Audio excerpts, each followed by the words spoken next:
The 1980s was certainly the Wild West of IP saturation, and with so many trying to shoot their shot, it wasn't always easy to make your mark. In 1986, one such property would hit the scene with all the makings of being great, but came up short. Hi, my name is Derek J. Hoover, and this is the Adventures of the Galaxy Rangers on Yesterdaze. So, what would you little maniacs like to do first? 69, dudes! Well, there's your problem right there, Vern. Hey, Willie.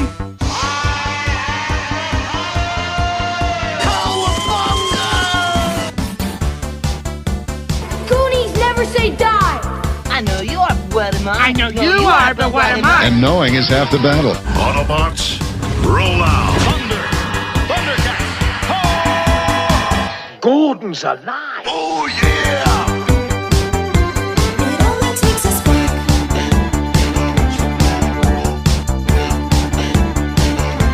It only takes a spark to start. Hello and welcome to another episode of Yesterdaze. I am, of course, your host, Eric. I'm joined by Dustin and Jason once again in Jason's well-appointed living room. Friends, how are you? Doing okay. I'm here to talk about Brave Star. I thought we'd done that already. Close but no cigar, but you'd be forgiven for fucking that up. Is it Silverhawks? It's not. I just felt like wearing that t-shirt because I hadn't worn it in a while. Is this? What's that? Spin? Do we have any spin to enjoy? I already shoved it up my ass, baby. Let me see. Bend over and I'll show you. There's an owl back there. Wasn't talking to you. Last week, no sack. I Jay? forgot. I got something in my sack. Do we have anything to share, gentlemen? Yeah, apparently Dustin's got something. Oh. Yeah. What you got, deal? So we had our Father's Day lunch a little delayed because of illness in my family, and we finally got everybody together about almost a month late, but hey, better late than never. Chuck likes to go thrifting, and he goes, hey, I got you something. I don't know if you can use it on your show or not. On the podcast. On the podcast. Because he also had those Transformers booklets. That I gave him the Henry. I gave to Derek last time. Sir. Chuck's contribution to the program. Should we want to use it? Okay. Oh, Lord.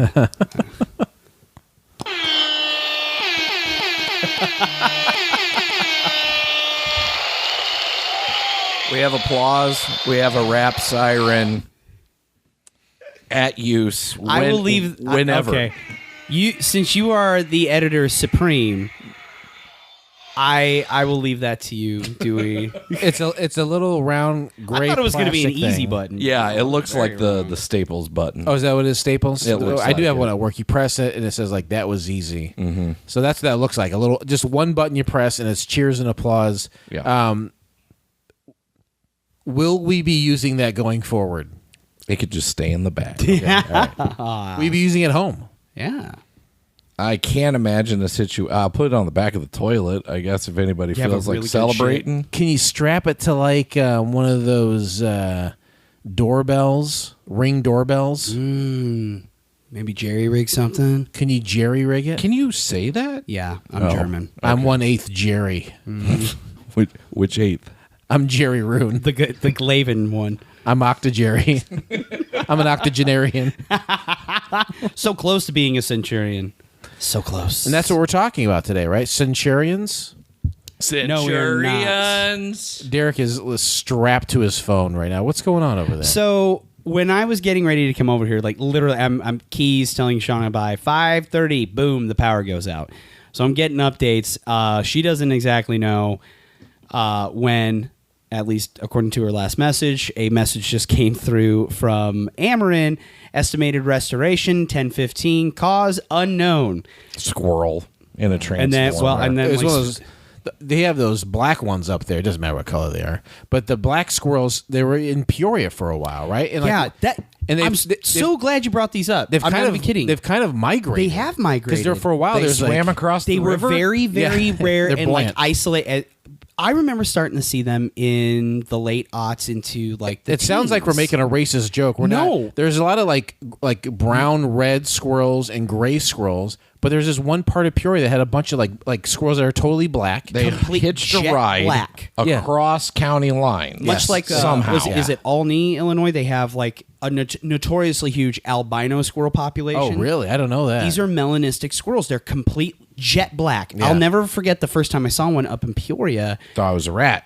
And I was like, what the fuck? And like, we were all like, me and a couple of my friends, like, that is a jet black squirrel. Good band And then name. like time goes Jet by, Black see a Squirrel. couple more. That apartment I had on Moss Avenue in the yard, about 3 or 4 lived there.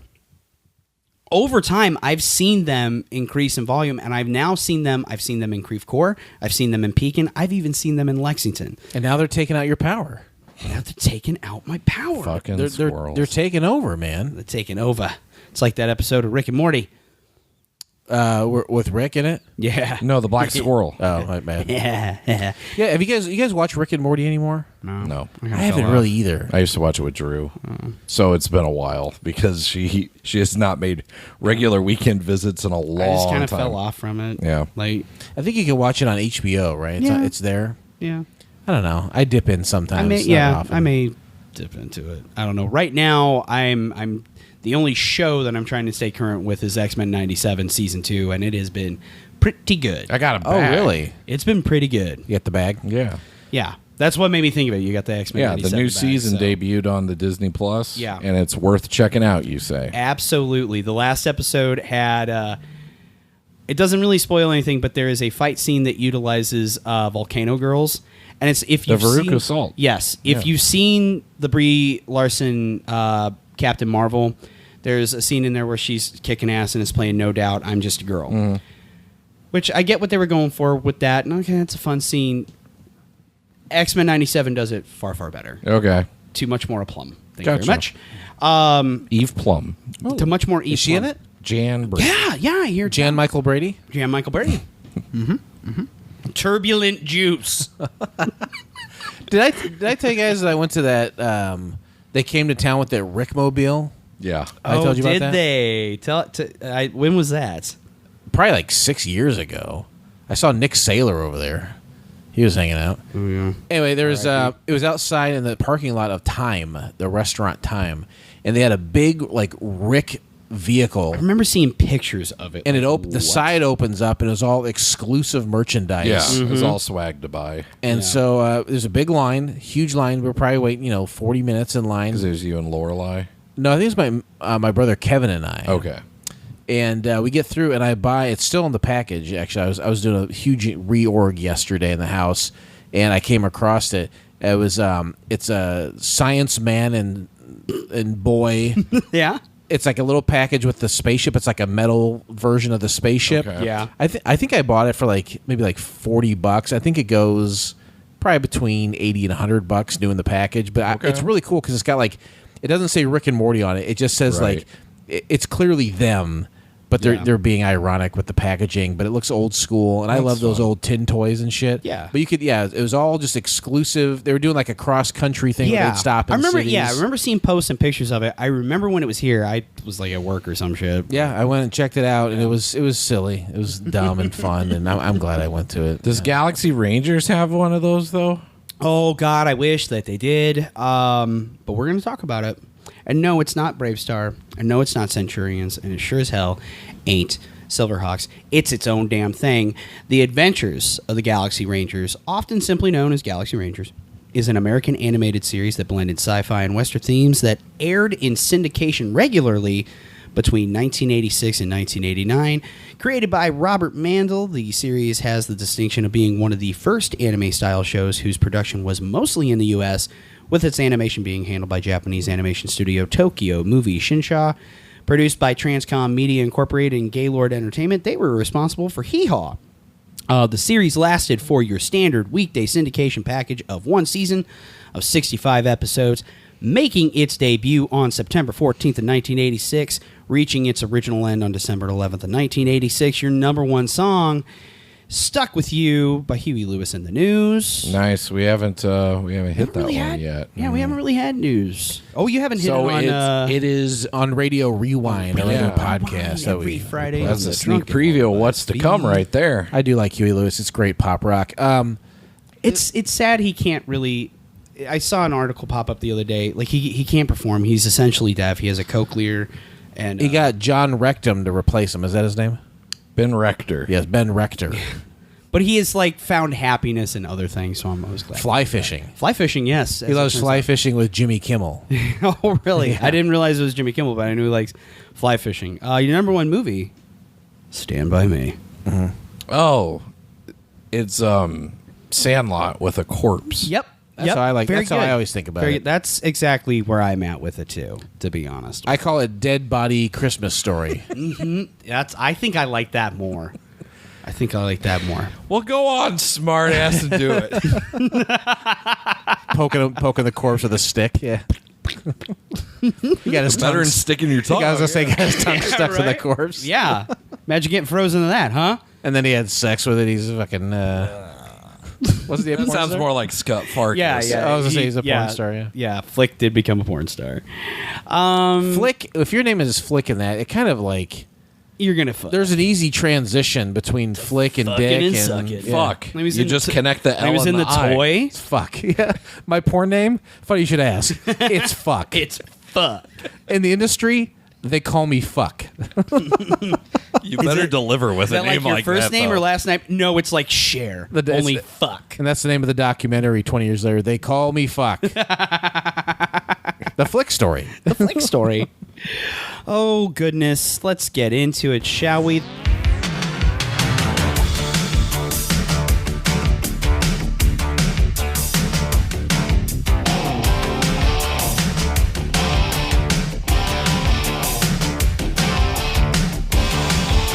Somewhere in the future, far away from here, trouble is waiting on the last frontier. Into these worlds of unknown danger they ride. They're the galaxy rangers, heroes in the sky. No guts, no glory, no pain, no gain.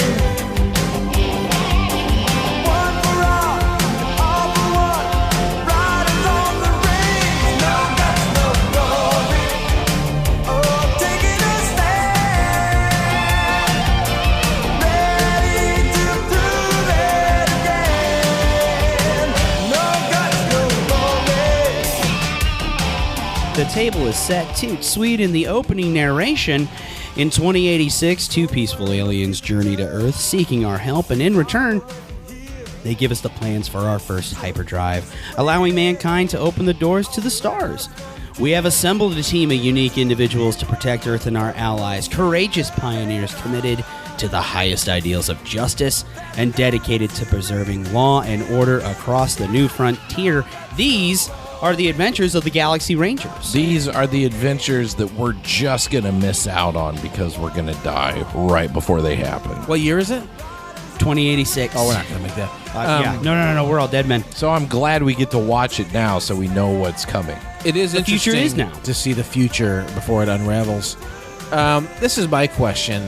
If all these aliens and this space war is happening, and they have to come here and say, here is the technology, aren't we useless primate apes to them? No, because we got a whole lot of gumption and grit in our gut.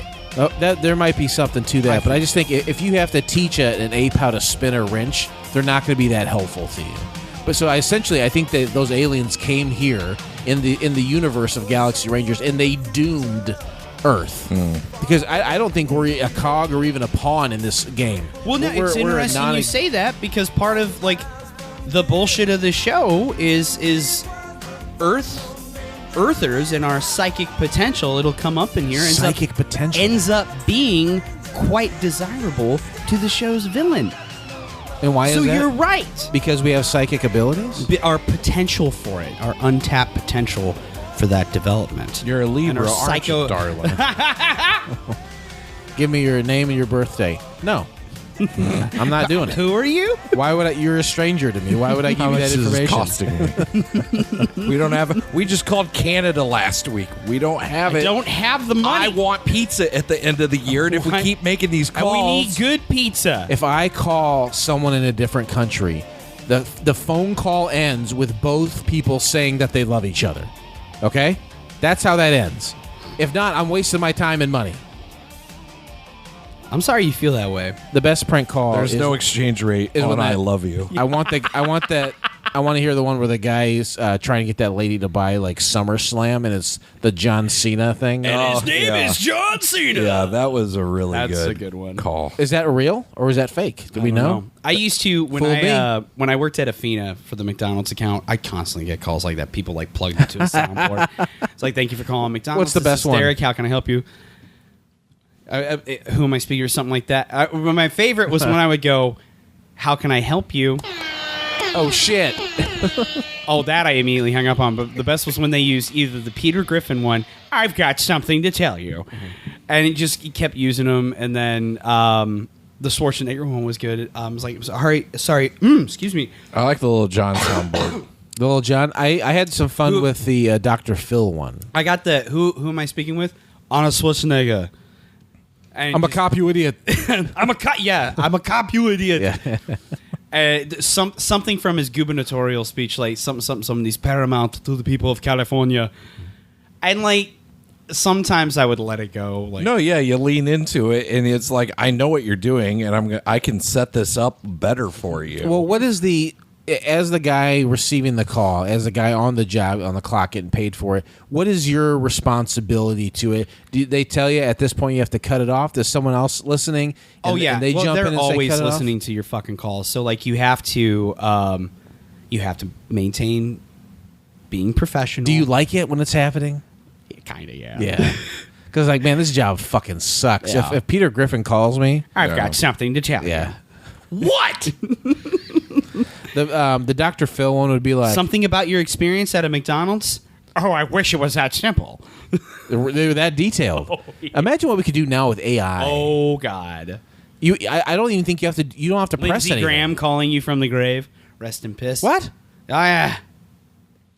What? Fuck Lindsey Graham. He's a piece of shit. I don't think he was a great guy. He was not. I don't a know great much guy. about I heard it. his I've heard sisters- people talking about it, but His sister's taking over for him or something for the rest of his term. Oh. is he related to Teddy? He is a Teddy Graham. Yep. I was more of a cinnamon Teddy. You know what? That needs to be hey, it's the last Friday, don't you know? Is that because they had that song, right? The Teddy Graham Yeah. song? I think they did. I miss those Teddy Graham commercials. Oh yeah, they were pretty good. That needs to be it. That needs to be a final Friday. Well, I was going to say, you just cemented that one will be in this episode in the commercial break. So. Skip it. Fuck it. Let's flesh out the conceit of the show a little bit more because that gives you the general They're premise in the riders intro. in a galaxy. Far, far away. Outside of that opening narration, the ongoing narrative and catalyst for the series is laid out in the very first episode, Phoenix. And boy, my computer is fucking annoying tonight. This is important to note as it sets up an ongoing narrative. Why this is important is because most adventure shows at the time, He-Man, G.I. Joe to some extent. I mean, you had miniseries, but then like every week it was a new adventure, or every day it was a new adventure. Outside of like if they did a miniseries, kind of the same thing with Thundercats. It was always rinse, repeat, reset. New adventure tomorrow or new adventure next week. Reduce, reuse, recycle. Is Exactly. what I was taught. Close the loop. You only get one planet, Dave. Recycle, reuse the other one, and close the loop, right? Yeah. It's a commercial. Yeah. Galaxy Rangers, however, would have an ongoing narrative that focused on the aftermath of Zachary Fox, the main character, and his family being attacked by the evil queen of the crown, the evil queen of the crown Empire. It's a little convoluted in the name. Sounds like But in this episode, we also find out that part of the queen's motivations is to enslave beings, namely their consciousness, with the efforts of her slavers for her psycho crystals, which she draws power from. This is where you're like, wow, these aliens kind of fucked us over and put us in harm's way because the queen is particularly drawn to Earthlings for their psychic potential. That said, when attacked, Zachary manages to get his family out of harm's way, but not unscathed, Miss as Cleo. Eliza, who's a Libra, her consciousness becomes trapped in a psycho crystal.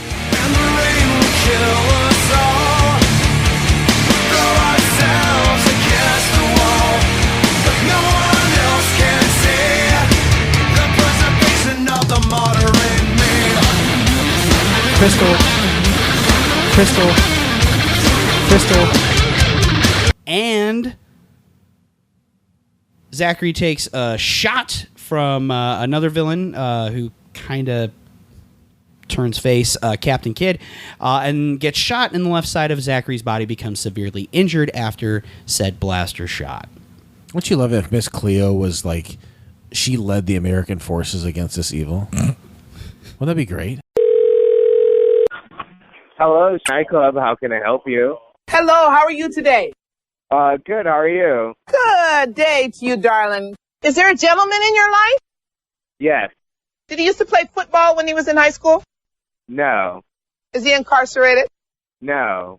All right, baby cakes. And what question you have for Cleo today? I'm sorry, what?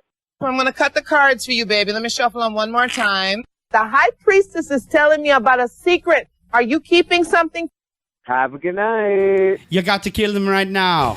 Irie. There's a documentary, right? Was she even Jamaican? That's the thing. She wasn't. There wasn't a drop of Creole blood in her. She was an actress. That they were just like, do whatever, say Bumbleclod a couple times. She was Dionne Warwick's like second cousin, twice removed. I'm or something. picturing a baby.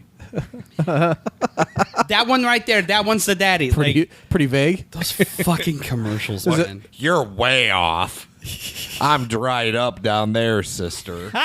Oh, jeez. That's kind of what she says without saying it, you know. Now, with this expansion into space and the resulting burgeoning colonies comes a new need for law and order as crime surely follows. Taking the lead on that is Beta, the Bureau of Extraterrestrial Affairs, and their Ranger Division. Zachary, after receiving serious bionic upgrades, takes the lead of a new team of Rangers made up of computer whiz Walter Doc Halford, archaeologist and psychic Nico, and super soldier crackshot Shane Gooseman. Who is the coolest, by the way? I don't know, man. Nico did an album with the Velvet Underground that's pretty much a rock and roll classic. It kind of inspired that whole like heroin sound. Is that with the banana on it? Yeah. Andy Warhol was involved. I be a mirror, reflect what you are. In case you don't know, I be the wind, the rain and the sunset, the light on your door. Show that you're home when you think the night has seen your mind, that inside you're twisted and unkind. Let me stand to show that you are blind. Please put down your hands, 'cause I see you. Wrong Nico, but love your energy about it. All four receive Beta's Series 5 implants, which is the closest mankind has come to fully merging with cybernetics. And with these implants, in conjunction with their Galaxy Ranger badges, all four members see their natural attributes augmented to peak performance. These are indeed the adventures of the Galaxy Rangers. That's your setup. That is your setup of the show. Did you guys, outside of me getting a lunchbox,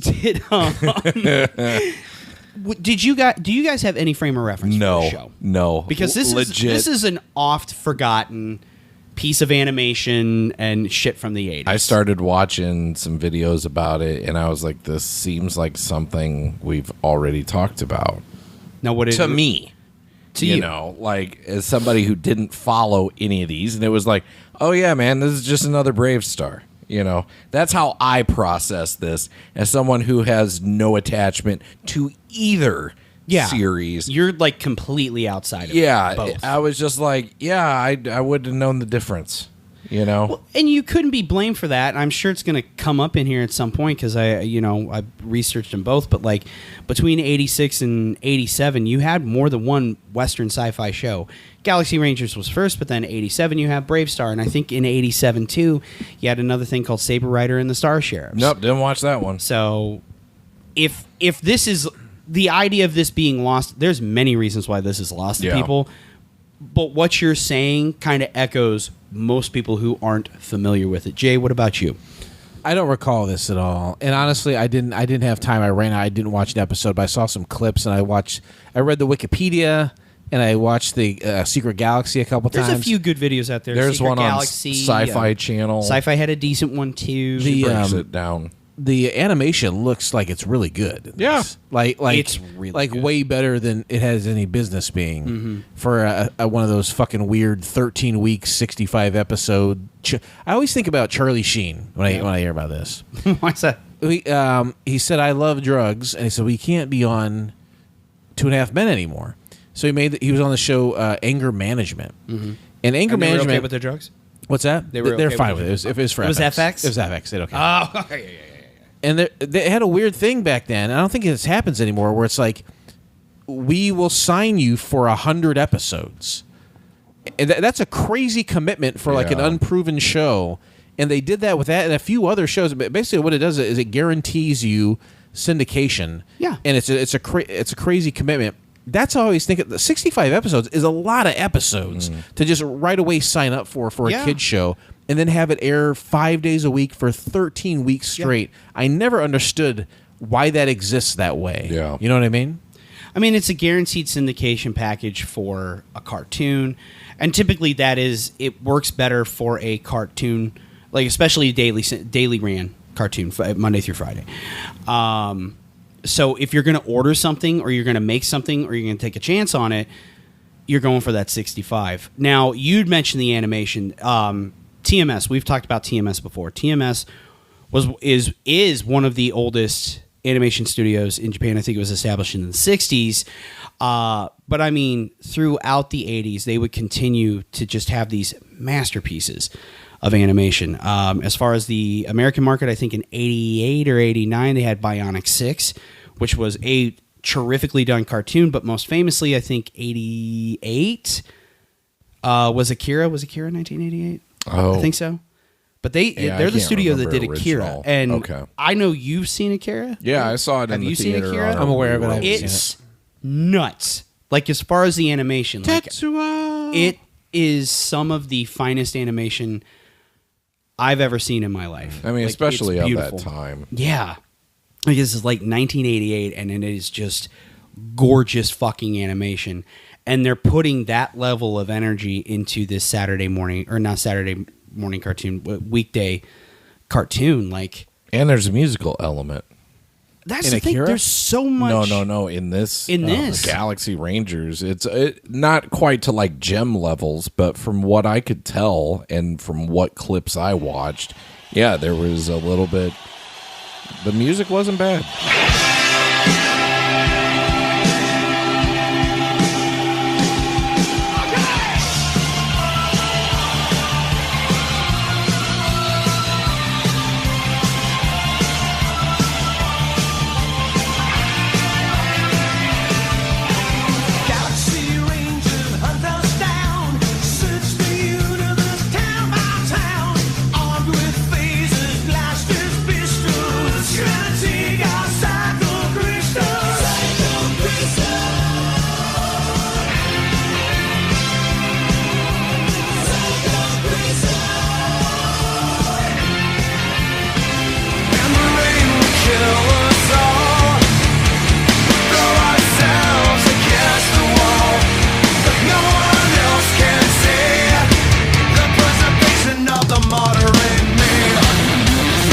Crystal. Crystal. Crystal. Crystal. Crystal. Crystal.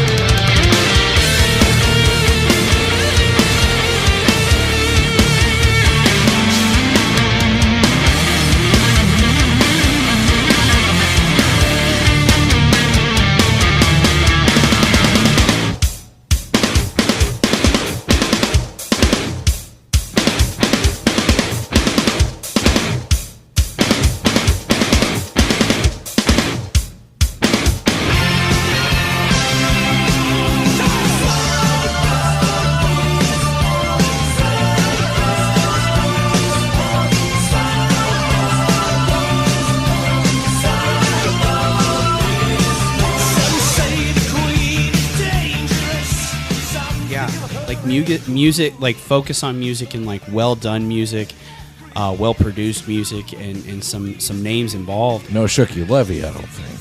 I think this blows Shooky Levy shit out the water. Uh-oh. I said what I said. I said what I said. It sounds like Danger Zone. It is. I was familiar with it. We'll circle back to some of this here as we go on. I was familiar with it just because I tended to be a kid that was early to rise, especially if I was at my dad's house and visiting with him, because he had to get up early for work and then take me usually to my aunt's house. You would get up early, stretch, do some mousercising. Yeah. Yeah. As one does.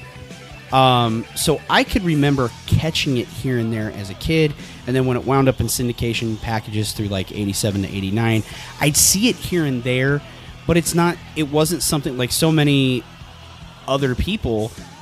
I wasn't able to like deeply connect with it the way I would like seeing He-Man all the time in syndication, or Thundercats, or Brave Star, which is unfortunate because like you said, and we'll talk about the fucking music. It had terrific music. It had a decent voice cast, but the animation was pretty ahead of its time compared very to detailed. Well, most very of the shit fluid. that was out there at the time was a lot more limited animation, and this was Yeah, we've been talking about Deke. yeah. You know? Deke was ruling do the it 80s. clean. Do it clean. You had a lot Dumb, more ignorant cunt. What? Dustin. What? Dustin. Editor, edit thyself. Yes. I'm just bringing that big Deke energy. Jesus Christ. Well, let's dive into the cast, because the cast has some big ass energy to it. You have Zachary Fox, the main character, voiced by Jerry Orbach. Lumiere from Beauty and the Beast. Lumiere. Was he really? But Yeah, he had Law the and voice- Order, obviously. Yeah, Law and Order is obviously his big bread and butter, but he is the leader of the Series 5 Rangers. Yes. He was also the dad in Dirty Dancing. Well, yeah. And he was also the coach in Brewster's Millions on the baseball team. His bionics allow him to fire energy blasts and gives him enhanced strength. With his S5 augmentation, his blaster capable of blowing apart walls, spot welding circuitry, and even punching through the hull of a ship. He is joined by Shane Gooseman, most often called Goose. He is voiced by Doug Preece. You may remember him being mentioned on Thundercats. He did some voice work on that. That's cool. I get to see Goose a couple times later this year.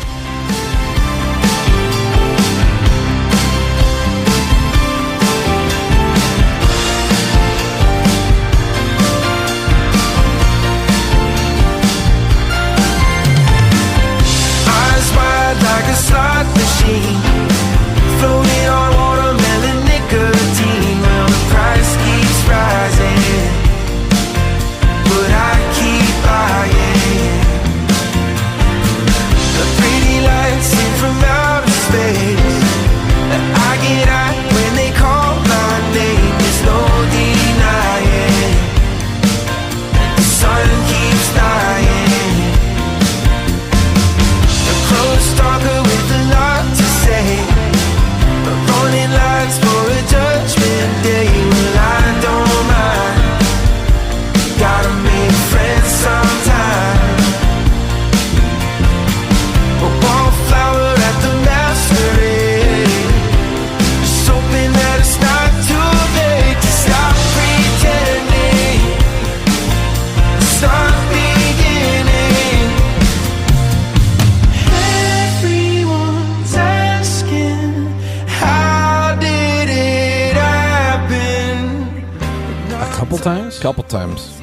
Band, I take it? Yeah, they're great. Again, different Goose. Just like Nah, different one Nico. you know one Goose. and You they're know all the them same. all. One goose to rule them all. That's right. Goose. I forgot that. I forgot that. Forgot that old saying about the goose? I did. It's all right. Shame on me. He is genetically produced as part of a government super soldier program known as Super Troopers. Goose is what the fuck? Did you guys hear there's going to be a Super Troopers 3? No. I did. There's a trailer out for it. I saw Farva ordering a liter of cola at a theater, and they have a vessel. I can't imagine a thing I would be watching less. I went and saw the second one. No, thank I you. never saw it. It I haven't seen the second one. wasn't I don't good, want to. and yeah, I don't need to see the You know, third. I I love just the saw- first one. I don't need to see the second. Anchorman 2 burned me. I don't need to see Super Troopers 2. I saw Gail Daughtry in the Celebrity Sex Pass yesterday. It's David Wayne's new movie. And Oh. I'm not joking when I say it is David Wayne doing Wizard of Oz. It is that. Okay. I clocked I'll it bite. towards the end, and then the credits. It is full on. Like there's no question. wow, It is David Wayne's Wizard of Oz. I'll bite. Okay. I'll bite on a Sunday afternoon. Why not? Goose's fellow Super Troopers were dosed with the experimental X-Factor mutagenic gas under the orders of a senator overseeing the program to speed up their mutations and make them more powerful, which it in fact did, albeit at the cost of making them highly aggressive. Goose, however, avoided the gas by being at the firing range and as a result was able to avoid going into cryo-freeze like his fellow troopers, at least the ones that didn't escape, in exchange for joining the Galaxy Rangers. His S5 implant gives him control over his body's molecules, allowing for faster healing time, energy absorption, and the ability to shapeshift or adapt his body depending on environmental needs. This does give him an edge. When hunting down the escaped enhanced troopers, putting him closer to their enhanced level. A crack shot. He is heavily inspired. Boy, I can't talk right now. Is heavily inspired by Clint Eastwood, and due to avoiding the X-Factor gas, retains his ability for imagination and compassion. Does he have an orangutan sidekick too? Oh my God, that would be great, but unfortunately, the orangutan was reserved for Centurions. Ernest goes bananas. Well, speaking of Centurions, Clint Eastwood almost a Centurion. Oh God, yeah, he is getting there. I was thinking more about our idea of celebrity Centurions, flesh that out. and they're like their team that whatever they do, for fight crime. I guess I don't know what they do. I thought it was a retirement community. I want Fights crime. action. I want action. I want man. s- Oh, there's going to be He action. said it best. It's like ex-presidents. The blue pills going around. I was looking this up, and the Queen Elizabeth did not make it to 100. No, I said the Queen Mother. That's her mom. Her mom made it to 100. Yeah. Queen Elizabeth's mom made it to 100? Yeah, I think shit. so. Or is that? Wouldn't she have been queen then? I don't know, man. If You know she- what? It doesn't matter. This is America. The monarchy is weird, but Betty the Queen White- Mother is not Queen Elizabeth. I thought she was. My mistake. Yeah. Betty White made it to 99. She's a couple of weeks away from being 100. She was just shy They of jinxed it. her. I want her to be in the Centurions, but she can't be on the team. She has to do all the shit grunt work. She's Don't do that to Betty. She didn't make it. She's 99, so she's got to clean the toilets and shit. I don't like that and at all. and I don't like that at all. No, and sir. they don't name her. No. Oh, if you haven't, go back and check out The Sandlot, won't you please? Nico is voiced by Laura Dean. She would go on to play Sophie on Friends. I guess was like a reoccurring character, but who cares? I took the laugh track out. As you should. She kind of falls into the 80s sci-fi adventure trope of make the girl a psychic. But even though they kind of did that, she is actually a well-developed character. She specialized in ancient and mystic archaeology of these new cultures and belief systems Earthlings are encountering in the new frontier. She has innate psychic abilities that, with her S5 implant, can allow her to boost her psychic blasts and even create a shield of ambient energy. Throughout the series, there is a good amount of romantic tension between her and Goose. Oh. Rounding out the team is Walter Doc Halford, voiced by Hubert Kelly. He's a little bit more of a swashbuckler type that will fight with a sword, a gun, and his fists. He's also a computer genius, as he is responsible for most of the computer programs and automated systems the Rangers use daily. And his S5 implant allows him to communicate with and control his special AI programs called Tweakers, which appear as holographic computer animated shapes. I want to take a moment real quick to boomerang back to animation, because not only with the computer animated shapes, but like onboard computer on some of the ships, this show utilized early CGI and computer animation in it too, like pretty well given the time. So it's, just I didn't see that. As we go further in this, you're gonna witness me get sadder and sadder that this show was not what it should have been. I don't want to see that. I'm sorry. I'm gonna. Hey, I got something to make. Yeah, let's get him up in the dumps. Yeah, you like that, buddy? Yeah. You know what? Yeah, guys. Thank you, Chuck. I'm back. It worked. I'm back. Turns out we're using it a lot. I feel, guys. I feel real good. I don't even give a fuck about my arm right now. I didn't see any of the early computer graphics. Can you liken it to another thing we may have seen so we can have an idea of what that looked like on the show? Have you guys seen? Okay, you guys have seen The Last Starfighter? Yeah. Been a while for you? Okay. Did you either... I've seen Tron Ares. Does that help? Thank you. Yeah, I was just going to ask you that. Remember the fucking jerk-off nostalgia baiting shit where she's sending Ares into... hurt his other arm. Into the some other program realm. He's like, what should I expect? Think of the 80s. Huh? I actually haven't seen it. I don't. There's not a person on the planet I've ever met that hates Jared Leto more, but you have seen Tron Ares. I fucking hate that. But movie. he likes Skeletor in the new He-Man movie. Was he good as Skeletor? Yeah, he was good as Skeletor. He did a razzle dazzle. That's cool though. That's great. Yeah, he was great. He was great. Yeah. How I can compare it? A director needs to give him a short leash. Yeah, rein him the fuck in. It was simple. It wasn't like wildly complicated. Like it was rudimentary, but it was for 1986 and a children's show. Yeah. It was pretty fun. Yeah, it was because they could have just said no. That's Yeah. too much. Yeah, you're not doing that. The effort was put in. Yeah, they put the effort in, and it doesn't look bad. Cool. It doesn't look bad given the times and stuff. I mean, I have an affinity for The Last Starfighter, but I'm not going to lie, man. Some of the CGI in that is not great, but they were kind of inventing that as they were going They were along. figuring it out, man. So, again, given the time, it looks fine, but I would put just even this little bit of CGI animation as a step above some of the CGI animation in The Last Starfighter. That's the best approximation I think I can give you. In addition to their S5 implants, each Ranger has their own sleek cyber steed, a badass robotic horse. They are supported by Commander Walsh, Q-Ball, the goofy scientist inventor, Buzzawang, the android, and of course the aliens who brought the hyperdrive tech to Earth in exchange for their help against the Crown, the cat dog looking Zozo, and the humanoid Waldo. Villains include the evil Queen of the Crown. She is voiced by Corinne Orr, kind of legendary in voice acting. One of her first roles was Trixie in Speed Racer. Nice. And her right man with the coolest villain name, in my opinion, Lazarus Slade. That's a good name. That's a very good name. Miss Orr, she did Trixie. This is Speed Racer, a Japanese cartoon, but she did the American voiceover work. Trixie. Yeah, she just said, "Oh, Speed." Oh, Speed. Legendary. Yeah. Legendary. Villains turned allies or less than villains included the Mother Clucker introduced in episode 1, Captain Kidd from the bird-like... Mother Clucker? You heard That's me. a real one? No, I was just being silly. The Queen Mother Clucker.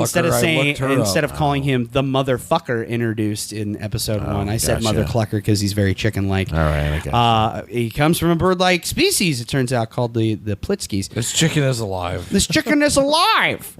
Initially, I've gotten Henry and Shauna to start saying that around the house. Shauna, I'm surprised. Henry, I could have told you. I thought he'd been doing that a while. He'd been doing it for a bit, and like this last... Actually, I think it was I have audio of him doing Do you think it's a house of just 3 people walking around saying catchphrases? Yeah. You're not far off. What was it? We were getting ready for the 4th of July, and she had quartered the chicken to do the drumsticks and the wings, and she had the wings. This chicken is alive! And I'm like, she knows what her man likes. I didn't think I could fall in love with you more, but here we are. Yeah. Initially a villain, he turns... Captain Kidd, that is. He turns on the Queen, drawing her ire, and to keep not Irie. You're a Libra, aren't you, honey? Hello? Nightclub. Hello, how are you today? Good. Just getting a little busy. How about you? What city are you calling me from? Huh? Is there a gentleman in your life? You called me. Can I please have your first name only and your birth date, please? I'm Miss Cleo. What you want to ask me, darling? Hi, how can I help you? How are you today? Good. Oh, listen to that voice. Aren't you sweet? Is there a gentleman in your life? Yes, I have Did he used two. Did he used to play football when he was in high school? Huh? Is he incarcerated? No. Who is this? It's Leo. Cleo. How can I help you? Cleo. I'm Cleo. Ah. Yep. Are you in... What city are you from? All right, and what city are you calling me from? I don't know. You tell me. I don't mean to sidetrack your question here, but who are all of these nosy people, outside influences I'm seeing around you by the moon card? Probably coworkers. The high priestess is telling me about a secret. Are you keeping something? Oh, I'm keeping a lot of secret, yes. I know, sweet pea. Find I have yourself a lot of secret. Find yourself a hobby. You'll survive. You understand me? Am I going to be rich? 5 of Pentacles. There's money problems. We can talk about money. That's fine. I don't care. But I am telling you, if you don't get yourself to a doctor right now, it's not going to matter the rest of these things. You understand me? Uh-huh. Osteoporosis runs... health first. Osteoporosis runs in your family, correct? Porosis. I'm not... What? Maybe on my dad's side. I'm looking here at the devil card here, and you've got one fierce temper. You understand me? Mm-hmm. You deserve better. Aw, thank you. Thank you so much. You have a good night. You're a Libra, aren't you, darling? A Capricorn. Leave me to say no more, huh, baby? Okay, thank you. Have a good night. Thank you so much. I love you. And to keep his freedom and avoid her forces, he allies himself with the Rangers. Initially, Kid was supposed to be more of a threat, but as creator Robert Mandel said in an interview in Starlog, Kid ended up becoming their Harry Mudd character. And for the uninitiated, that's a Star Trek reference. Oh, okay. Ne'er-do-well, con man kind of guy. Harry Mudd. Another such character. What was I love you. Yeah. I found the soundboard. There you go. Another such character that started as a villain, then sort of a ne'er-do-well that would ally with the Rangers, was the garish Nimrod the Cat. He featured in a really cool music episode, by the way. There was the frightening alien menace Scarecrow, as well as the rogue Super Troopers Goose has to hunt down. You likely recognize his gravelly, iconic voice, but Earl Hammond would do his usual shtick of providing multiple voices by giving life to Commander Walsh, Captain Kidd, and Lazarus Slade. He was, of course, Mumra on Thundercats, Monstar on Silverhawks. Can I do one more? Yes, you absolutely can. Nuts. Wait. Osteoporosis runs in your family, correct? Is that what's happening to me? Is that what this is? Gary! Do I have osteoporosis, Gary? Give me your birthday, baby. I'm not telling you that. Okay, before we dive in like production and all that shit, man. We talked about the animation, of course. What do we think of these character designs? I think they're pretty sharp, man. I think they look great. The Rangers, cool costumes. They evoke like a futuristic look, a military-like look, or police force look, as well as Western. The cyber steeds look cool. Yeah, it should have appealed to me. I just don't think it crossed my radar. Yeah, how can it appeal to you if you can't find it? Because I had a Western-themed bedroom when I was really There's little. a snake in my boot. I was going to say, you're like the Andy from Toy Story. Yeah. But you really connected with that probably, huh? Yeah, that was good. Yeah. Oh, no. What happened to him? It's not even that good. Dust in the bedroom. I used the N-word in a song called Birmingham. Oh, no. It's problematic because I'm white. Doesn't get a lot of radio play because you got a snake in your boot. I'm waiting for it. You got your phone up to the mic. Better make it count. Oh, God damn it. God damn it. Leave me to say no more, huh, baby? Okay. They can't all be winners. They can't all be wieners. No, what do we think of these? Yeah, that's the daddy. I know that one. That's in the call I use. Yes, sir. What do we think of these character designs? They look great. Right? This is way above the pay grade of the stuff we usually watch in terms of animation. Truly, I'm reading through the Wikipedia, and I'm like, what is going on here? There is so much detail about building up the premise of the show and what's happening. I was like, this. If I'm 6.5, this is all going over my head. Yeah, you don't know. What is the demographic of this show? Because I feel it's got to be punching up. I was 100% punching up. Yeah, like the heavy metal crowd. The people that are watching that, they can appreciate this I'm thinking as well as the kids. Like 9 to 12-year-olds. Yeah. Okay. Because I mean, I feel like the animation's way better. Then it's like I've seen the Get Along Gang. Fuck that noise. I'm 11. I need something cool now. Yeah, this is kind of cool. Yeah, Nicktoons doesn't exist yet. There's no cat dog. There's no angry beavers. Is this the first time this kind of animation has been shown in the United States? I mean, to this degree, I think to this standard, because you got to think this is 1986. I would say the only thing that was maybe coming close was Thundercats. Thundercats had some solid animation. Mm-hmm. So Thundercats had a solid opening. Rankin Bass was doing some solid work up until Tiger Sharks had that theme song, right? Yeah. How did it go again? You got a tiger by the tail. Hold on, Tiger Sharks. Tiger Sharks. I love you. Look for a spaceship with a sail and hold on, Tiger Sharks. Tiger Sharks. Hold on, Tiger Sharks. Oh, you know how it went. Oh, you know what it is. But like you look at a lot of other stuff out there, especially Filmation Fair. Yes, rotoscoping being used, but a lot of limited animation, a lot of reuse of stuff. Actually came out today, but we recorded a couple weeks ago. The Littles, a lot of deke animation. It's like your back's turned, but you're talking, or you're looking down in a box or something, and you're talking. So, and it could be any language. It could be any language. So this threw that out the window, subverted that expectation, and like, I think you're dead on in saying that this is something that would have appealed more to like 9 to 12-year-olds than like 6 to 8 or 4 to 8 or something like that.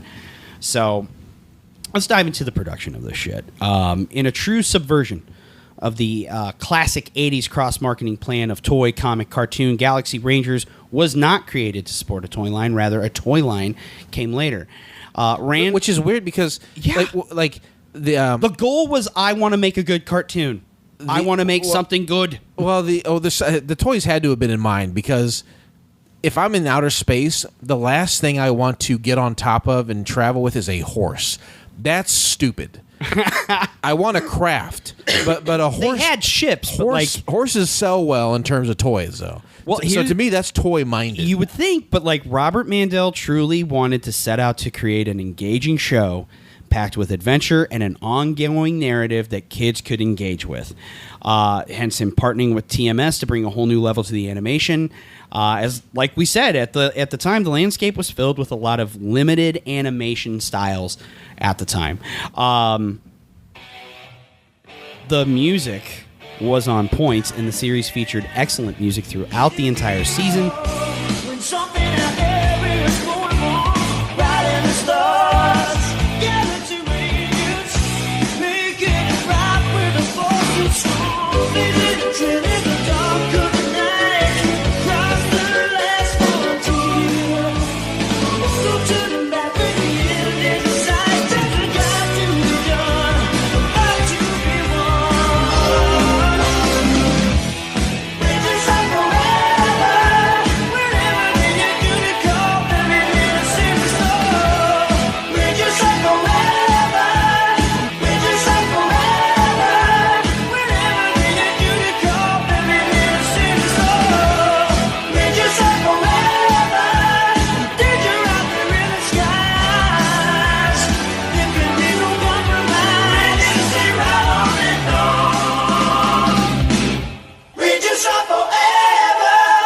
The most notable, of course, is the opening song, No Guts, No Glory, which was written and composed by Phil Galston. He was also a writer on Vanessa Williams' hit single, Save the Best for Last.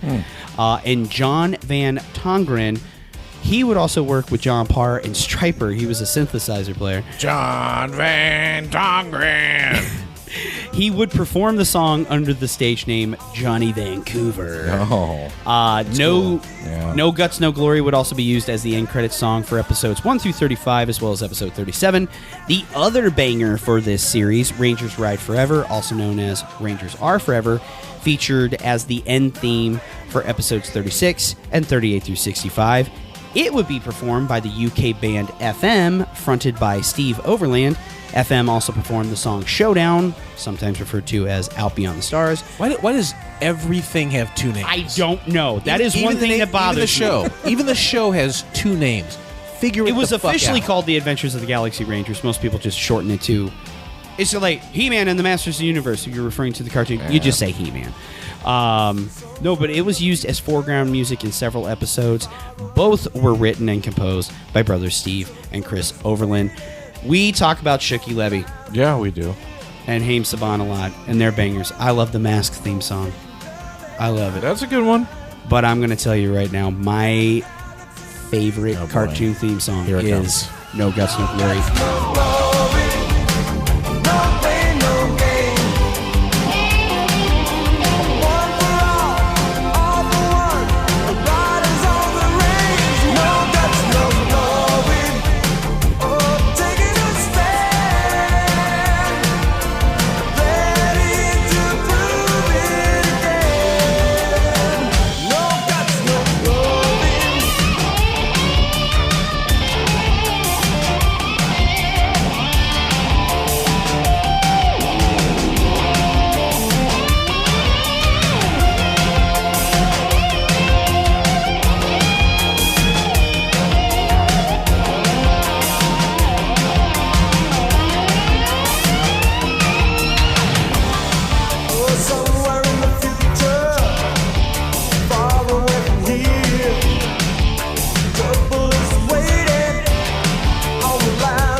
It is part of my playlist on my route. It is a fucking banger. It gets you psyched to deliver a package. Gets me in the zone, man. Do you feel like you are a Galaxy Ranger? I kind of do. I relate a lot to Goose. You're a Goose guy. I'm a Gooseman.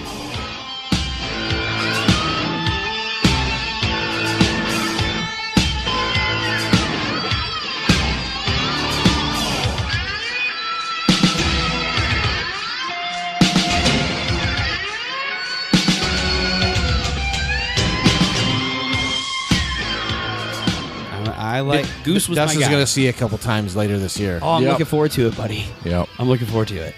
I really am. That's incredible. I love it.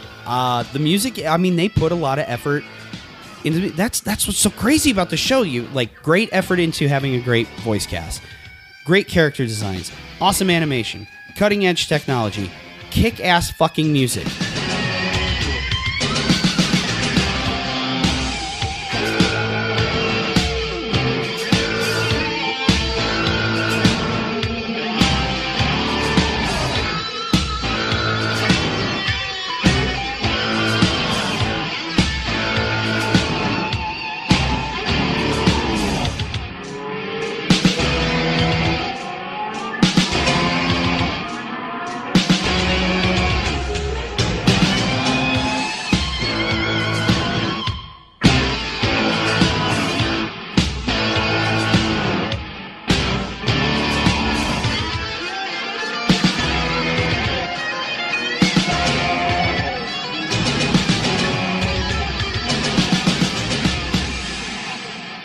all these ingredients are here for this to be this iconic fucking series of the 80s. And it just didn't hit. No. Limited toy run, too, right? The toy, Jesus, when we get into that, that's even crazier. Put a pin in it. Sorry. Well, no, we're I'm sorry. It's okay. Jay, I love you. I love you. I love you.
Jay? I'm sorry. I have a confession. I am part Canadian. Oh, you son of a bitch. You've lied to me all these years. All you had to do was be honest with me. Sorry. We support you from Saskatchewan to the Yukon Territory. I appreciate that. That's fine. You know what? To love you is to accept all of it. Thank you. You truly are a man of God. You are. You truly are the Son of God.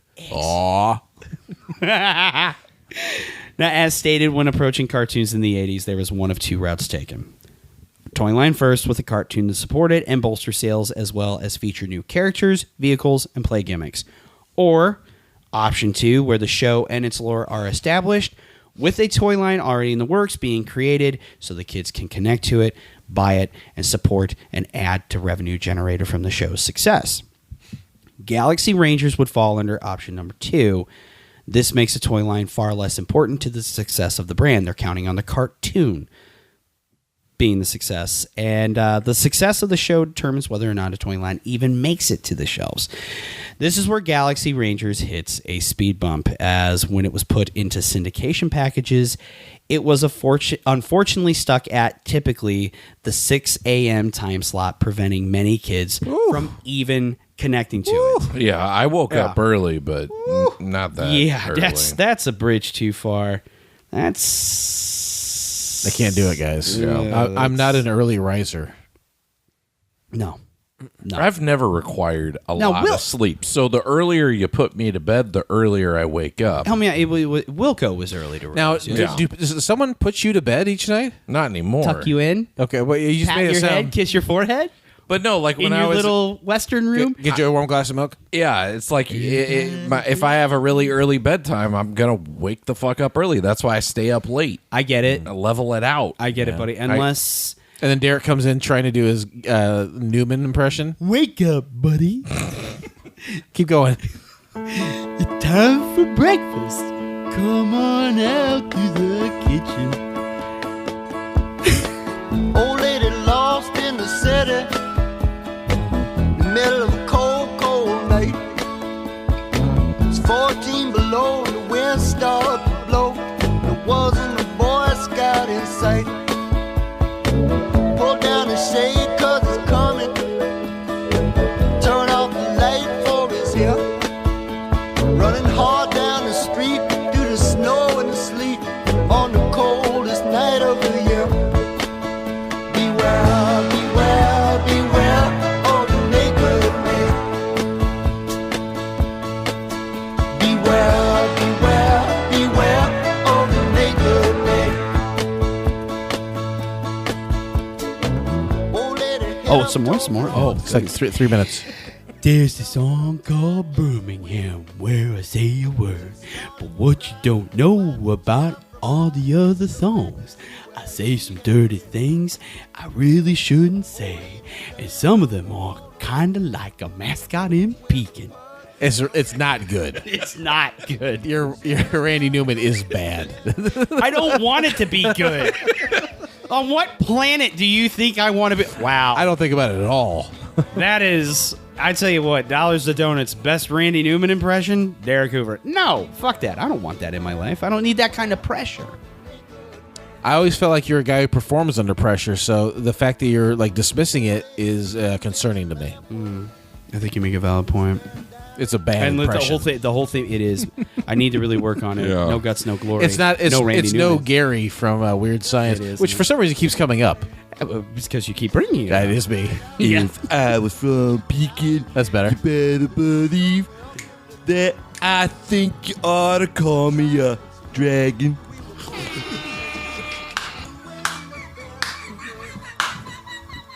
Oh, very good, very good, very good. Left, he faked to the right. He snatched the purse from her hand. Someone stopped me crying as he faded from sight.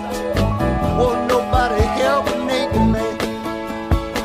Won't nobody help a naked man. Beware, beware, beware of the naked man. Beware, beware, beware of the naked man.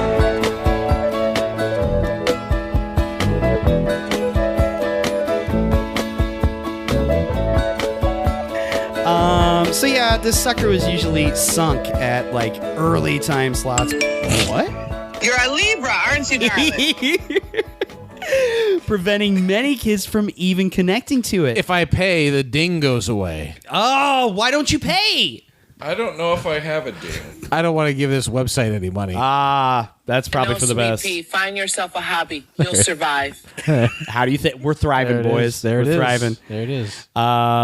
Shit. Where was I? Oh, where's the one where she says right near the beach boy?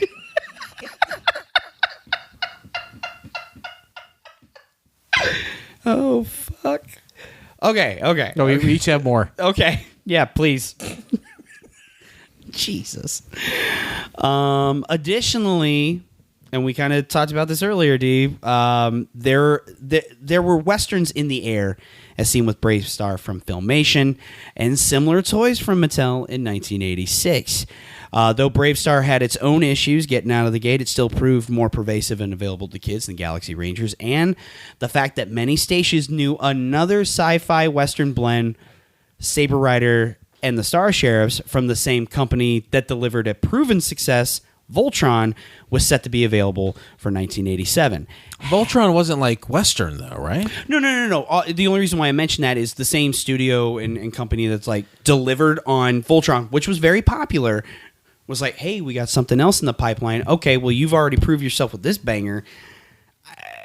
But there's like 3 or 4 of these like space westerns in a year and a half. I wonder what the timeline looked like on those. Like who started when and why they said, why are we making this? There's 4 other of these things. Well, Galaxy Rangers came out in 86. The whole debate, go back to like, what was it, fucking episode 2 was Brave Star? Episode 2 was about Brave Star. Taking that spin, shove it up your ass. Going nuts on this guitar. They pushed the toys out fun, in isn't it? 86. I am really enjoying the button a lot. It is a lot of fun. Chuck, he kind of got it exactly. he kind of nailed it. He knew that he didn't want this, but he knew it would be good for us. Exactly. And he was right. You got a good dad. There's a lot to be said about experience and wisdom. Mm-hmm. Yep. You have a good dad there, D.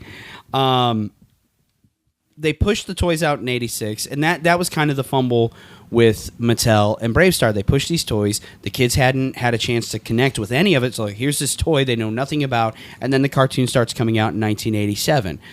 But so Galaxy Rangers was first, followed very closely by Brave Star, and then you have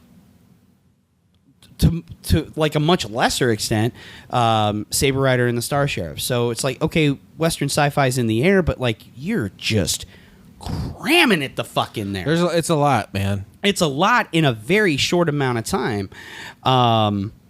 But anyways, no, having said all that, Galaxy Rangers may have been able to capture their share of the market, because it's not just the cartoons. This is a masterclass in oversaturation of shit and diminishing returns across the market. They could have had their shot to capture their share of the market before these properties had it not been for their partner for toys, Galoob. And this is where their bullshit comes into play. With the micro machines? It factors into this. So the toy line itself was only made up of 6 figures. You had 3 of the 4 Rangers, no Nico, just the guys, and 3 villains, the Queen of the Crown, Lazarus, Slade, and Captain Kidd. Additionally, Cyber Steeds associated with each Ranger were produced, and there was role-play gimmick items, a photon laser tag like blaster. If I'm role-playing, I'm not interested in any of that. I didn't think this was your bag. No. They were made as well, which was also very similar to what was being released by Bravestar and Captain Power and Laser Tag. And here's the thing, man. In 1986 to 87, these electronic gimmicks were not cheap. Mm-hmm. In addition to this, Galoob, what prompted them to try to shoot their shot with what was looking like it could be one hell of a property in the 80s, Galoob had started seeing a great deal of success starting in 1983, thanks to Mr. T and the fever associated with him. So they had licensing deals for A-Team toys, which were selling well because the A-Team was popular as shit. Mr. T was a brand in and of himself. He had his own cartoon with Ruby Spears. Galoob had the Mr. T doll that was selling very well. So this allowed them to kind of take a shot at a market that was typically dominated by the likes of Kenner, Mattel, and Hasbro. Because up until this point, Galoob was, I don't want to say low rent, but they were kind of smaller potatoes. You know? They're on the come up. Creeping on the come up. This like is Bone their come Thugs up. and Harmony. Exactly.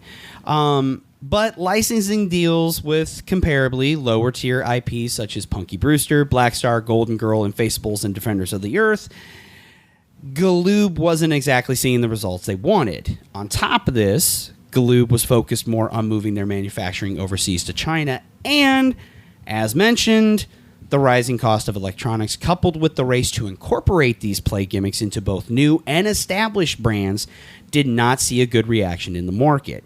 With newer brands such as the Rangers, Bravestar, Laser Tag, and Captain Power competing against established brands such as He-Man and Thundercats, all trying to introduce competing product with similar gimmicks at higher price points for the same customer base, the market wasn't having it, and what used to be a diversity in spending began to shrink as costs went up.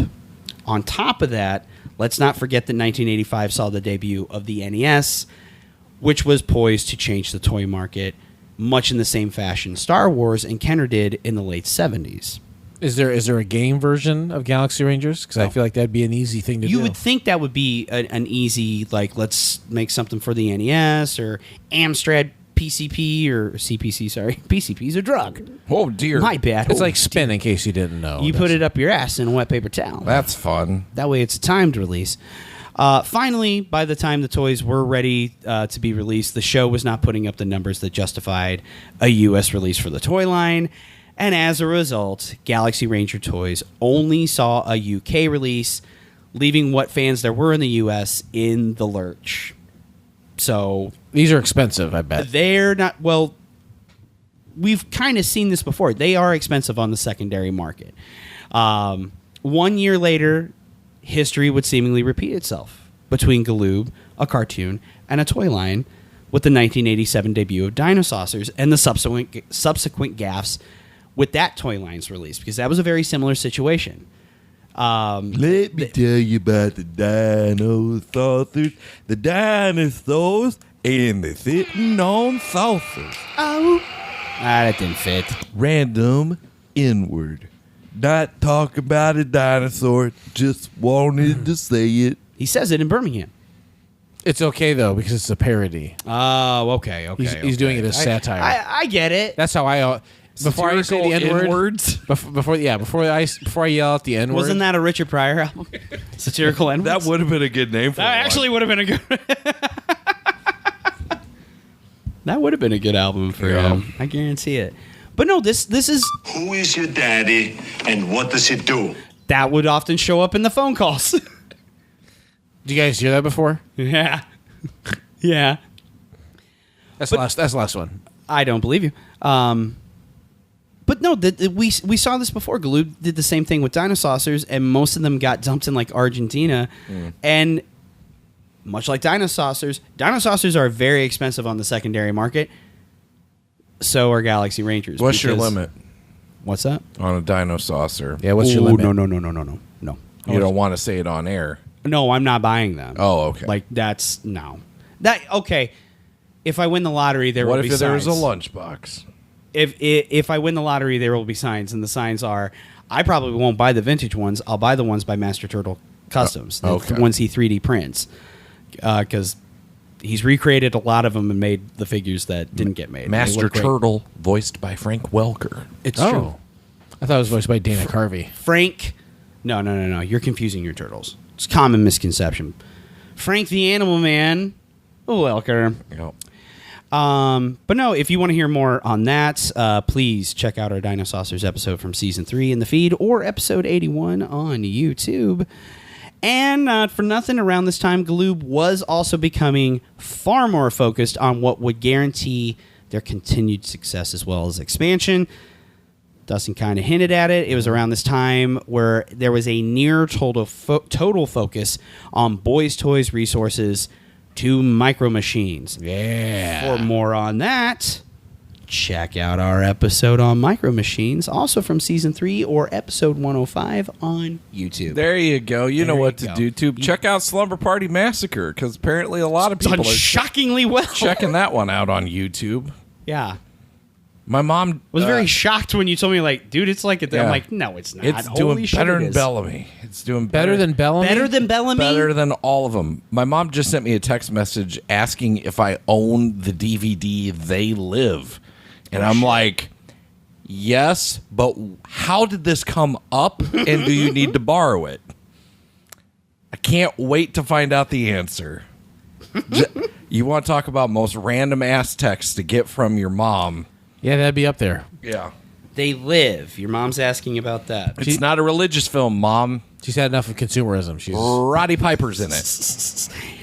He came here to do two things, and that is to chew ass and kick bubblegum, and he's all out of ass. She wants to watch it. I totally got that line right. Nailed it. Yep. Swish. Next family movie night, They Live. That is a great idea.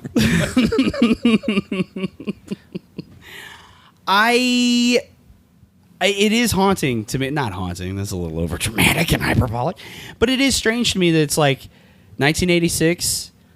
They shit the bed, Galoob, in my opinion, with Galaxy Rangers. And it's rinse repeat. They do the same thing with Dinosaurs. And both are cartoons that were pretty well done, had banger openings, great songs, and it just didn't hit the way that it should. So, but let's talk a little bit about the legacy of it and what merch we did see. There's not a whole lot of fucking merch in the U.S. I own. I'm not paying for it. I think I own about 50% to 40 to 50% of the merch that was available for American consumers. But you do currently? Yeah, as far as what's available. Oh, wow, okay. Well, yeah. The lunchbox and thermos. The voice nighty. Oh, then there's a nighty? Negligee. Yeah. Galaxy Negligee. Yeah, that'd be great. Galaxy Nick Lachey? Yeah, he's him good too. Okay. Yeah. The voice actors, of course, kept getting consistent work, as did the musicians associated with the show soundtrack. Jerry Orbach, of course, went on to higher profile roles such as in Dirty Dancing and the legendary role of Detective Lenny Briscoe on Law & Order, but he never left voice acting completely behind, providing the voice of Lumiere in Disney's Beauty and the Beast. Robert Manzell would go on to create 1995's Princess Guinevere and the Jewel Riders, sometimes known as Starla and the Jewel Riders in other markets. Now, Starla was Diedrich Bader's woman in Napoleon Dynamite. Is that correct? Yeah, I think that was his woman. And then Uncle Rico tried putting Tupperware pots or whatever over her boobies. Hell yeah. He got a roundhouse kick to the face and then bad boys. That's what you'll get for doing something like that. Mm-hmm. Rex Kwando, we use the buddy system. No more flying solo. You need somebody watching your back at all times. Second off, you're going to learn to discipline your image. Do you think I got where I am today because I dress like Peter Pan here?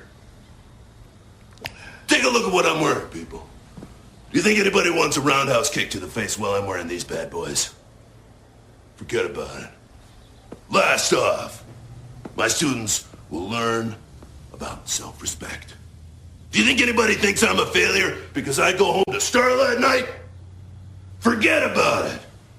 Now, for only $300, you can sign up right now for my 8-week program. As you should. He would also act as executive producer on 1999's The King and I, and 8 episodes of the Ace Ventura animated series. The only Do you remember a reason time? Oh, sorry. Go ahead. I have the Ace Ventura DVD box set, and it comes with a disc that has episodes of the animated series. Otherwise, I would have forgotten that existed. We almost had 2 weeks of Ace Ventura mentions because last week's writer of Mr. Evans for The Sandlot, I believe he was either a writer or director for Ace Ventura Jr. Boy, that was something that was made. And just bear in mind, I think there was a period of time where there were no less than 3 Jim Carrey IP cartoons. You had a Dumb and Dumber cartoon on ABC, you had The Mask, and I think Fire Marshal Bill. Oh, that would have been great. Ace Ventura? Ace Ventura and The Mask. I think Ace Ventura and The Mask were... Fire Marshal Bill, drawn by John Kay. Oh, no. Heavens. That would have been great. That would package that with Little Dahmer. Oh, my God. You got an afternoon going, babe. Due to its UK release, the toys are, of course, spendy on the secondary market. But to those patient enough with pockets deep enough to match, that which wasn't had can be found. Marvel UK did produce an Adventures of the Galaxy Rangers comic in 1988 that lasted for 9 issues. The only other licensed material I came across was a series of small puzzles. I didn't clock who the manufacturer was, as well as my aforementioned Adventures of the Galaxy Rangers lunchbox from Aladdin. It did not get a huge merchandise push. I just wish they had some glasses. Cups. Man. Some cups or glasses? Just something I could drink out of. Yeah, whatever that right, looked like. something simple. A tumbler, perhaps. I'm not asking a lot. Yeah, you're not. You're a man of simple needs, my friend. I don't need a Stanley. No. That's a little. There's a new curious. one. There's Stanley's already been replaced. By what, Yeti? I don't know. Not even Yeti. It's some other new one that Ozark? Somebody mentioned it at work, and I didn't process what they said, and then there was a whole Sound discussion. like it came out of a word generator. Yeah, it's just like, oh, wow, we've already moved on from the other cups that everybody spent so much money on. Meanwhile, I'm drinking out of my Yesterdaze my boy water cup with my name on it, or yeah. drinking coffee out of a 1989 Bart Simpson mug. Hell yeah, brother. OG merchandise on my desk. That's what's up. That's how we roll. I love it. The series would see a full release in 2008 in 2 volumes, each set containing 4 discs. The show was streaming on Tubi. It all of a sudden isn't, which is unfortunate, but episodes can be found on YouTube. Legend tells that Mandel believed in the series so much that he had ideas for a sequel series focusing on Goose and Nico. And like so many other IPs of the 80s, rumors of a live-action flick or reboot crop up here and there. Nothing has ever materialized. For now, to satiate your Galaxy Ranger needs, you can find shirts and pins on Redbubble. That's it, man. Okay. That's it. How about some final thoughts on this shit? Whether it's what you ultimately think of it, could you see somebody taking it on again? Because rebooting and rehashing shit from the 80s is the... it's a slippery slope. It's a slippery slope, but it is quite the...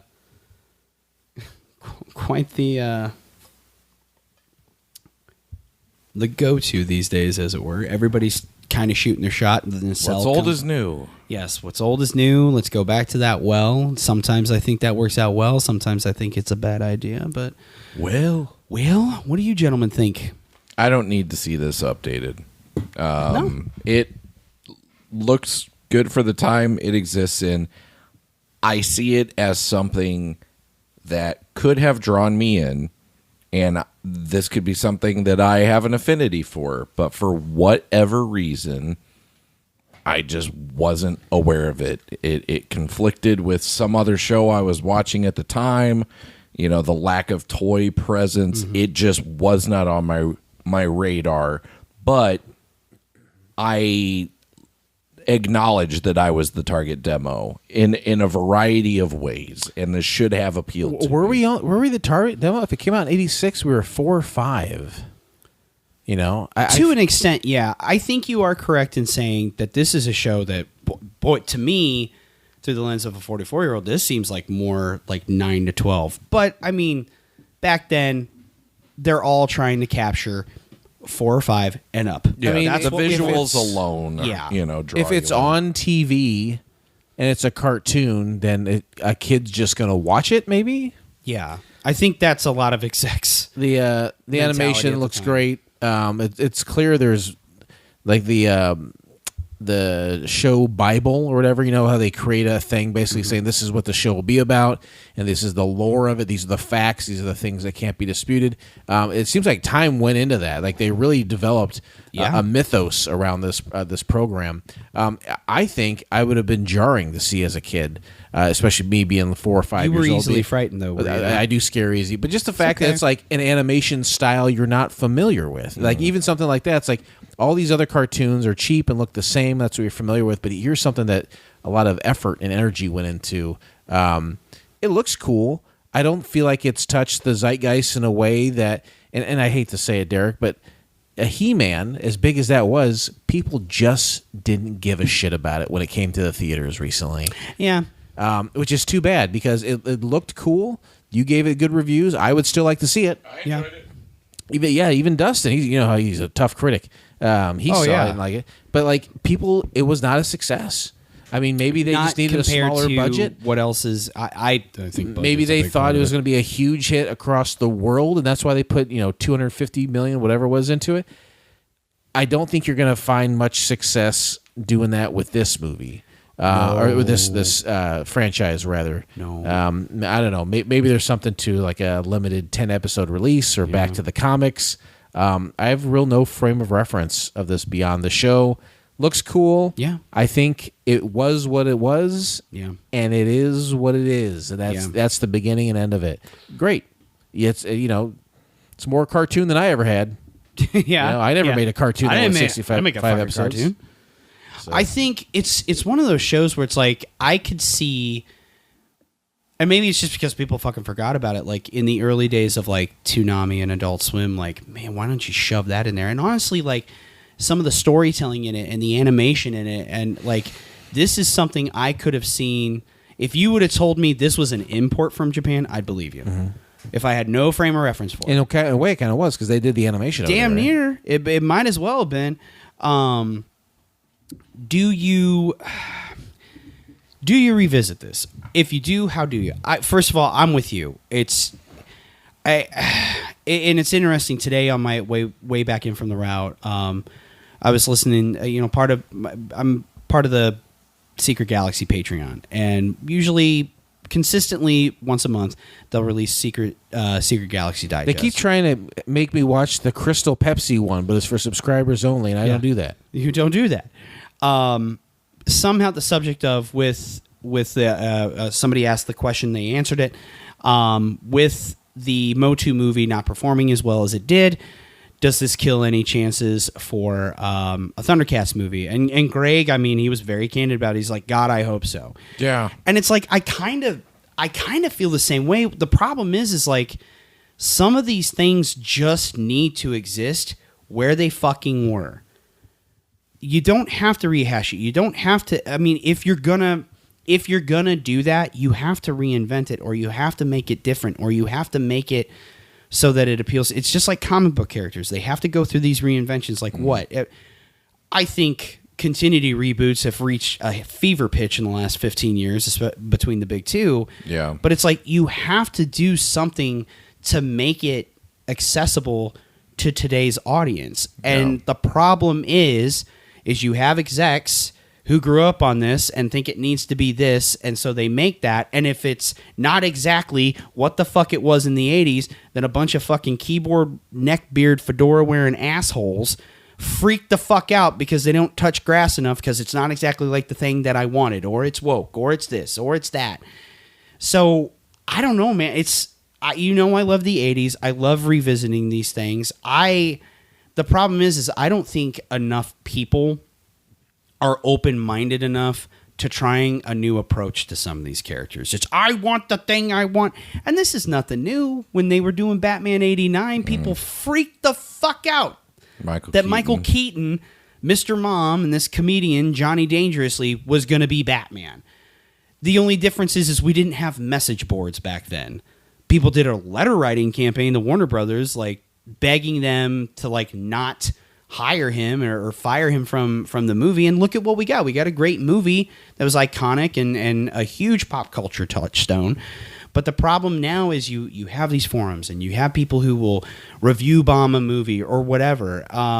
Or in some cases, it's I'm trying to give you too much fan service.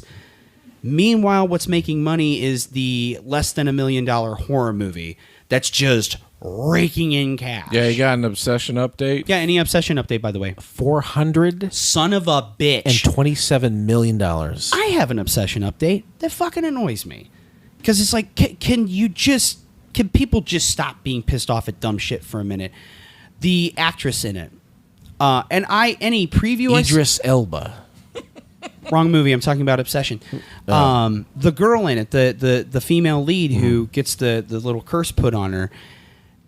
I saw something the other day. She's apparently facing backlash for negative Latina stereotypes, as far as like the crazy Latina. Like, come on. I haven't seen anything like that. All that shit's in the wind. It doesn't matter. It's doesn't matter. It's dumb. It's just like people being pissed off that Man at Arms was black. That girl is going to have 2 big movies. Yeah. Whether or not they succeed or not, she's going to have a huge role in 2 big movies, and if they succeed, she's on a roll. Yeah. That's her immediate future. Welcome to the big time. All this honey. other shit doesn't matter. Fuck that shit. But this is the kind of crap I'm talking about, especially when you revisit these 80s IPs and stuff like that, and you keep going back to the well. Like, and Dan brought it up in the same Secret Galaxy Digest thing. Like, K-pop Demon Hunters was a huge cultural phenomenon. And it's like something new that, like, kids Henry's age is connecting to. Well, that started rumblings of, like, well, how do we reboot Gem? Why? Yeah. Why? Like, you want to make if you're gonna do these things, you need to stick to either animated series that's like Masters of the Universe Revolution, or just do a throwback toy line. Revisit it that way for the people who are going to buy it. And a good example of that is the Nacelle Company. They did the Sectars. They have more Sectars coming out. I think they also did Biker Mice from Mars. That has done pretty well. I think they are the ones responsible for Cowboys of Moo Mesa. Well, I don't think MOTU is going away. Oh no, heavens no. There is. You had mentioned at one point. I read about a talk already of a sequel. I don't know what that would even look like. I don't know what Amazon's process is. But they're all MOTU's not going away. But it's not the cultural phenomenon people were betting it was being. No, it's not. It's just not. So maybe it comes back in a cartoon form. Maybe there's some more toy lines. Great. Yeah. If that's how it exists going forward, then that's it. Yeah. And that's fine. And I think to rein it back in. I think if you do anything with Galaxy Rangers, I mean, I would say if you're going to touch anything, no movie at all. Don't do that. It's way too obscure. No one wants it. Like you said, maybe an animated mini, but do a comic. Yeah. Do a graphic novel. Yeah, I felt like that was the big 3 in the 80s and 90s was you got your TV show, your toy line, and your comic. Do a comic. I think the least expensive out of all those ventures is the comic. If it has any wind at all, then you can maybe put some toys out. And then if a comic does well, then otherwise people aren't clamoring for this. Yeah. People don't give a shit. The people that are going to get excited about it are the people who are getting excited on toy streams, learning that Super 7 is finally doing Tiger Shark figures and stuff like that, So I don't think this is something where you try to do a huge rollout and we're bringing it back. It's like, no, it's like, hey, we're bringing it, but it's a comic and we're going to do some figures. If this introduced people into a new style of animation or anime, then that is its legacy. I think that, bingo. Thank you. I think and that can be fine. That can be just it, and that'll be fine. Yeah. Anything else, gentlemen? Galaxy Rangers. What time is it? It's cheer time. Cheer time? What else time? Let me pull up my... I just want you to kick the commercial. I like letting you do it, but if you're not going to do it, D... Oh, yeah, why don't you do it this time? Why don't you do it, baby? Hey, Dustin, I know you've already pre-selected, like, there's 5 commercials by now with enough references we've made. How about you just cobble them all together real quick? How about it now? We'll see you in a couple minutes. Oh, I hope future Dustin helps. What's up, guys? Cool party. That was the last one. It wasn't right just to toss trash out of sight, but now I'm gonna keep it clean. I'm gonna start recycling. A little here, a little there will help the rivers and the air. Do it now, start today. Close the loop, it's the only way. It's such an easy thing to do, and it begins with me and you. We can make a difference. We can make old new. Recycle, reduce, reuse, and close the loop. We can close the loop. Recycle, reduce, reuse, and close the loop. We can close the loop. Plastic bottles, aluminum foil, glass containers, and motor oil.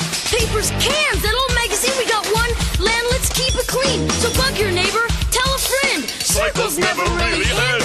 Don't just toss it, keep it new. We can do it, so can you. Don't wait, it's something we must do. Right now, the earth depends on you. You can make a difference. You can make old new. Recycle, reduce, reuse, and close the loop.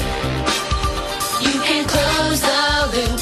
Recycle, reduce, reuse, and close the loop. We can close the loop. Recycle, reduce, reuse, and close the loop. Come on, team! You can do it!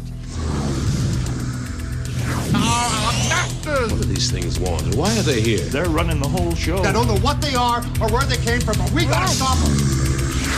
Blinded us to the truth. I've got one that can see. Look at them, they're everywhere. From John Carpenter. They live. Rated R.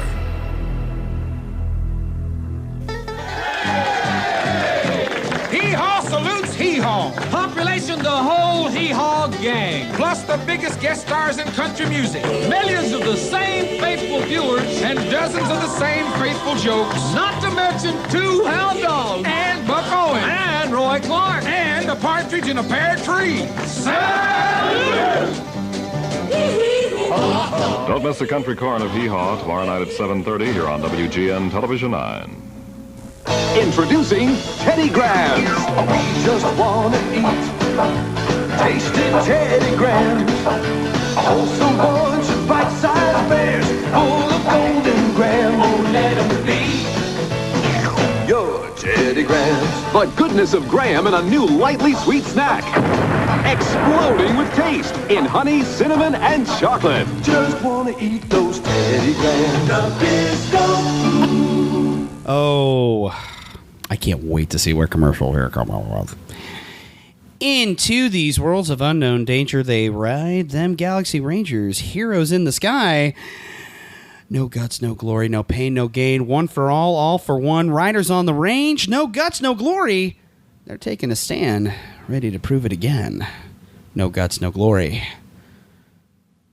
That's not just a rap on Galaxy Rangers, but a rap on July as well. Holy shit, can you believe how fast this fucking year is going? Nope. It's kind of annoying. But that does mean we are one sweet step closer to the demon season known as summer being over and the crisp embrace of fall beginning. I fucking hate summer. I cannot wait for fall. That said, come back next Monday when we revisit and kick off August with My Big Babies. There we go. It's a great property that's never seen a proper release for multiple reasons. Yeah, there's a we will lot of discuss. fucking reasons there. A lot of licensing shit, won't you know? I did go Don't you to know? a garage sale a couple weeks ago and picked up a bunch of stuff, including a Fozzie Bear Muppet Babies puzzle. Ah, Complete. very good. It's very cool. Oh. Well, come join the fun next Monday. Yeah. Won't you please. Jason, would you be so kind as to plug Radio Rewind this time, please? And thank you. Sure. Listen, if you're listening to this, you know what a podcast is. Come on. I'm not going to educate you on what that is. I'm not even going to insult you by saying it's a talk radio on demand. That's a stupid fucking thing to say. Yeah.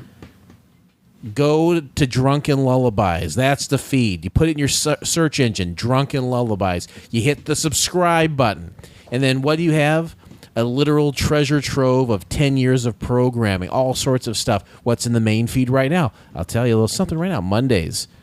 You got your mashup Mondays, music, jams by the master himself. It's DJ Chris Mix. Friday comes around when you got 3-hour block of Radio Rewind. Holy shit. Me, Dustin, our friend Tyler, and a cornucopia of bizarre folks from the Peoria area.